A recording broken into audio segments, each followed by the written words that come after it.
موت کی سختیاں. فجاءت سکرۃ الموت بالحق ذلک ما كنت منہ تحید. اللہ تعالیٰ نے فرمایا اور موت کی سختی حق کے ساتھ آ پہنچی، یہی ہے وہ جس سے تو بھاگتا پھرتا تھا. یعنی ہر انسان موت سے ڈرتا ہے اور چھپتا ہے، اور وہ اسی لیے کسی مردے کو ہاتھ نہیں لگاتا کہ شاید مردہ اس کو اپنے ساتھ نہ کھینچ لے، یا قبرستان سے ڈرتا ہے وہاں نہیں جاتا. لیکن موت جو ہے وہ ہر ایک تک پہنچنے والی ہے، یعنی ہمیں وہاں جانے کی نہیں ضرورت، وہ خود ہی پہنچ جائے گی. وقال اللہ تعالی کلا اذا بلغت التراقی وقیل من راق وظن انہ الفراق والتفت الساق بالساق الی ربک یومئذ المساق.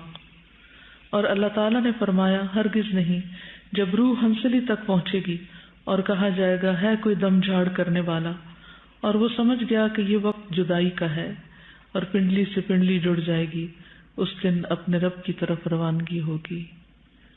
یعنی ہر سفر کی اور ہر ملاقات کی ایک خاص تیاری ہوتی ہے. مثلا آپ اسکول آنے لگتے ہیں تو یونیفارم پہن لیتے ہیں، ایک خاص انداز میں اپنے بیگ اٹھاتے ہیں اور گھر سے نکل کھڑے ہوتے ہیں.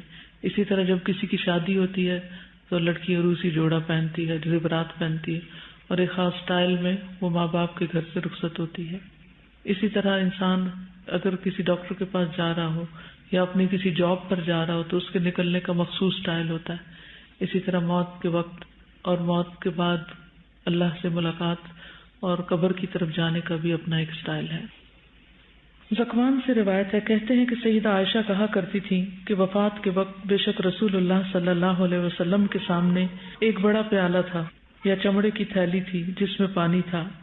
آپ صلی اللہ علیہ وسلم اپنا ہاتھ اس برتن میں ڈالتے اور پھر اس ہاتھ کو اپنے چہرے پر ملتے اور فرماتے لا الہ الا اللہ، بلا شبہ موت کی تکلیف ہوتی ہے. پھر آپ صلی اللہ علیہ وسلم اپنا ہاتھ اٹھا کر فرمانے لگے پھر رفیق الاعلی، یہاں تک کہ آپ کی روح مبارک قبض کر لی گئی اور آپ کا ہاتھ جھک گیا. سیدہ عائشہ سے روایت ہے، کہتی ہیں کہ نبی صلی اللہ علیہ وسلم کی وفات اس حال میں ہوئی کہ آپ صلی اللہ علیہ وسلم میری ہنسلی اور ٹھوڑی کے درمیان سر رکھے ہوئے تھے.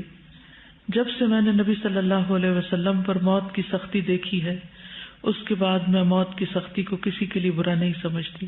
یعنی یہ ہر نیک بد انسان کے لیے ہے. یعنی موت کی سختی صرف کسی برے انسان کے لیے نہیں ہوتی، نیک انسان کے اوپر بھی یہ سختی کا وقت آتا ہے. اللہ تعالیٰ مومن کو موت کی تکلیف دینا پسند نہیں کرتا. سیدنا ابو ہریرہ سے روایت ہے، وہ کہتے ہیں کہ رسول اللہ صلی اللہ علیہ وسلم نے فرمایا بے شک اللہ تعالیٰ فرماتا ہے اور میں جو کام کرنا چاہتا ہوں اس میں مجھے اتنا تردد نہیں ہوتا جتنا کہ مجھے اپنے مومن بندے کی جان نکالنے میں ہوتا ہے. وہ موت کو تکلیف کی وجہ سے ناپسند کرتا ہے اور میں بھی اسے تکلیف دینا ناپسند کرتا ہوں. لیکن اللہ تعالیٰ نے یہ ایک طریقہ رکھا تاکہ ہم عبرت پکڑیں اور ہمارے اندر عاجزی پیدا ہو. ہم بندگی کے لیے پیدا ہوئے ہیں، لیکن جب صرف نعمتیں ہی نعمتیں ملتی چلی جاتی ہیں اور اپنے انجام کی فکر نہیں ہوتی تو ہم پھر اکڑ کا شکار ہو جاتے ہیں، اللہ کی نافرمانیاں کرنے لگتے ہیں. تو جو شخص موت کے وقت کو یاد رکھتا ہے وہ بہت سے برے کاموں سے بچ جاتا ہے، کہ موت دنیا کی ہر لذت کو بے مزہ کر کے رکھ دیتی ہے. شرح بن ہانی سے روایت ہے، کہتے ہیں کہ میں سیدہ عائشہ کی خدمت میں حاضر ہوا تو میں نے عرض کیا اے ام المومنین، میں نے ابو ہریرہ سے سنا، وہ رسول اللہ صلی اللہ علیہ وسلم سے حدیث روایت کرتے ہیں، اگر واقعتاً ایسا ہی ہے تو ہم ہلاک ہو گئے. وہ کہنے لگی بے شک جو رسول اللہ صلی اللہ علیہ وسلم کے قول سے ہلاک ہو گیا وہ واقعتاً ہلاک ہونے والا ہے. وہ حدیث کیا ہے؟ انہوں نے کہا کہ رسول اللہ صلی اللہ علیہ وسلم نے فرمایا جو اللہ کی ملاقات کو پسند کرے اللہ بھی اس سے ملاقات کرنے کو پسند کرتا ہے، اور جو اللہ سے ملاقات کو ناپسند کرے اللہ بھی اس سے ملاقات کو ناپسند کرتا ہے، حالانکہ ہم میں سے ہر ایک موت کو ناپسند کرتا ہے. تو سیدہ عائشہ نے کہا کہ رسول اللہ صلی اللہ علیہ وسلم نے اسی طرح فرمایا تھا، لیکن اس کا مطلب وہ نہیں جس کی طرف تم چلے گئے ہو، بلکہ جب آنکھ پھٹ جاتی ہے اور سینے میں گڑگڑاہٹ پیدا ہو جاتی ہے اور رونگٹے کھڑے ہو جاتے ہیں اور انگلیاں اکڑ جاتی ہیں، یعنی موت کے وقت، بس اس موقع پر جو اللہ سے ملاقات کرنے کو پسند کرے اللہ بھی اس سے ملاقات کرنے کو پسند کرتا ہے، اور جو اللہ سے ملاقات کو ناپسند کرے اللہ بھی اس سے ملاقات کرنے کو پسند نہیں کرتا. یعنی موت کے وقت جب انسان ملک الموت کو دیکھتا ہے، موت کے فرشتوں کو دیکھتا ہے، اگر وہ اچھی شکل و صورت میں آتے ہیں تو انسان خوش ہو جاتا ہے اور پھر وہ اللہ سے جلد ملنا چاہتا ہے کیونکہ اس نے نیک عمل کیے ہوتے ہیں، اور اگر برے عمل کیے ہوتے ہیں تو پھر اسے ڈر لگتا ہے اور وہ اللہ تعالیٰ کو نہیں ملنا چاہتا، تو اللہ تعالیٰ بھی اس سے نہیں ملنا چاہتے۔ یہاں تک کوئی کچھ کہنا چاہے؟ سمجھ آ گئی ہے یا کوئی چیز سمجھ نہیں آئی؟ جی، پنڈلی سے پنڈلی جڑ جائے گی کا مطلب یہ ہے کہ جب میت کی جان نکل جاتی ہے تو آپ نے دیکھا ہوگا اس کی ٹانگیں سیدھی کر کے اس کے پاؤں کے جو دونوں انگوٹھے ہیں ان کو باہم باندھ دیا جاتا ہے، یعنی دونوں پنڈلیوں کو اکٹھا کر دیا جاتا ہے۔ موت کے وقت کا منظر بیان کیا گیا۔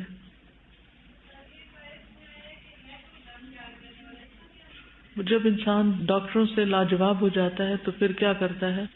جب بیماری حد سے بڑھ جاتی ہے اور نظر آنے لگتا ہے کہ اب کوئی دوائی کارگر نہیں، ہم عام طور پہ کہتے ہیں پیشنٹ رسپونڈ نہیں کر رہا، یہ کبھی سنا؟ پیشنٹ رسپونڈ نہیں کر رہا، یعنی اس کے اوپر جو بھی دوائی ہے اثر ہی نہیں کر رہی، تو پھر دوائیاں چھوڑ کے مشینیں اتار کے کہتے ہیں کہ اب اس کے اوپر کچھ پڑھو، کوئی وظیفہ کرو، کوئی دم درود پڑھو، بس اگر اس کی زندگی لکھی ہوئی تو یہ بچ جائے گا ورنہ نہیں۔ جی، کسی بھی حلال جائز مقصد کے لیے جو اپنے گھر سے نکلے اور وہ مومن ہو تو اس کے لیے یہ ایک بونس ہے۔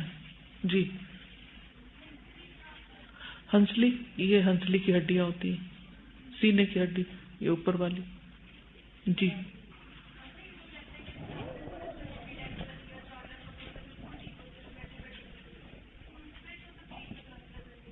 وہ ہمیں نہیں پتہ چلتا نا، لیکن ان پہ کیا گزری اتنے لمحے میں، جتنے میں پورے جسم کے روئیں روئیں سے جان نکلی، وہ کس کیفیت میں، اس کی ڈگری کیا تھی پین کی، ہمیں تو نہیں پتہ نا، ہم دیکھ کے ظاہری بات کر رہے ہیں۔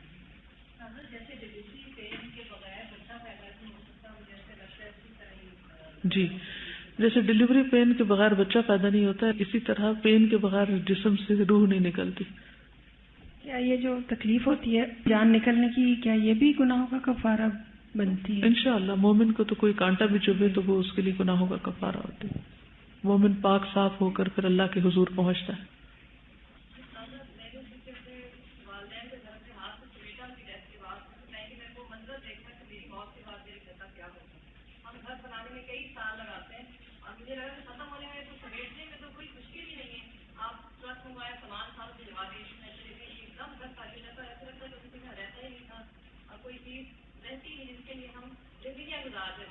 یعنی کتنے کتنے گھنٹے شاپنگ کرتے ہیں، یہ چیز پسند نہیں، یہ چادر ایسی ہے، یہ تکیہ ایسا ہے، وہ شیڈ چاہیے، یہ چیز لگوانی چاہیے، یعنی ایک ایک چیز بنانے میں ہم دنوں لگا دیتے ہیں اور ختم ہونے میں کچھ ٹائم نہیں لگتا۔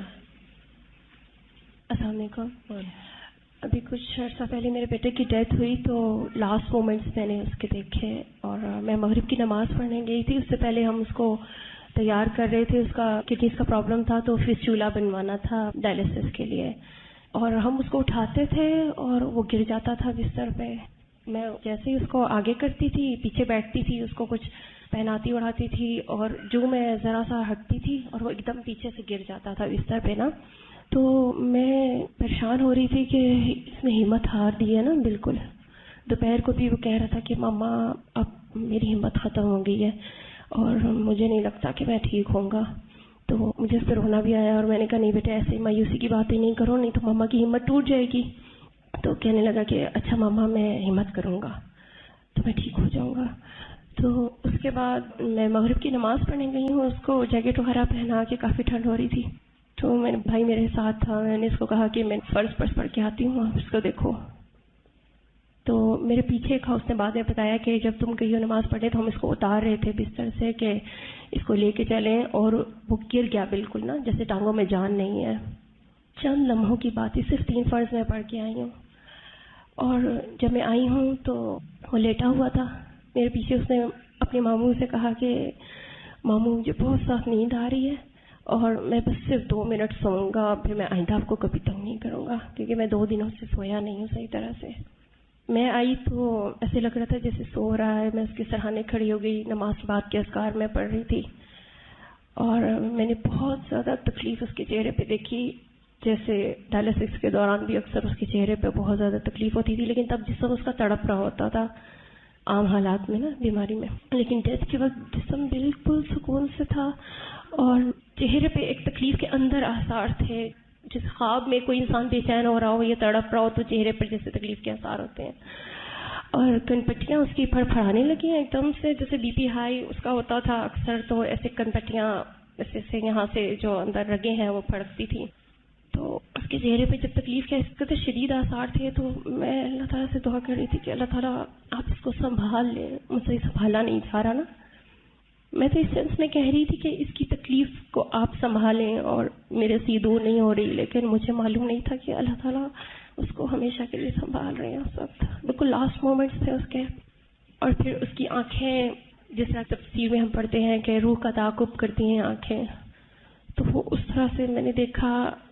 اور اس وقت مجھے لگا کہ آپ سب پاس ہیں، یہ سب باتیں ہم قرآن میں پڑھتے ہیں، لیکن اس وقت ایسے فیل نہیں ہوتی جیسے ایٹ دا اسپاٹ آپ کو فیل ہو رہی ہوتی ہیں کہ وہ سب کچھ ہو رہا ہے اور آپ کے ہاتھ میں کچھ بھی نہیں ہے، آپ پکڑ نہیں سکتے، آپ بچا نہیں سکتے. بالکل یہ سارے واقعات جو اللہ تعالیٰ ہمیں دکھاتے ہیں اصل میں ان سے ہم سب کو سبق سیکھنے کی ضرورت ہے.